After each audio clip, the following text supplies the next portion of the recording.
తిరుమలలో స్వర్ణరథంపై ఊరేగిన దేవదేవుడు తిరుమల శ్రీవారి వార్షిక బ్రహ్మోత్సవాలు ఘనంగా జరుగుతున్నాయి.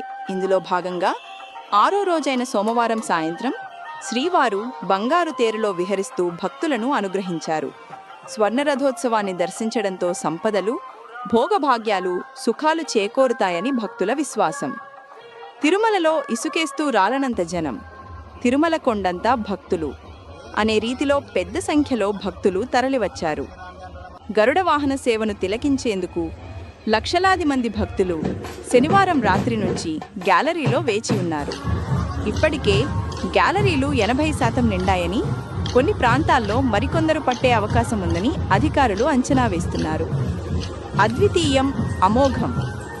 తిరుమల మోహిని వాహన అవతారం ముందు కళాకారులు ఇచ్చిన ప్రదర్శనలు ఆకట్టుకున్నాయి.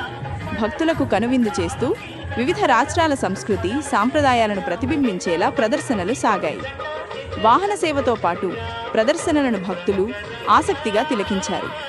విశ్వాసం. TTD EO, JEO, police, vigilance అధికారులు, భక్తులు పాల్గొన్నారు. మరిన్ని వీడియోస్ కోసం మన ఛానల్ని సబ్స్క్రైబ్ చేసుకోండి. Thank you.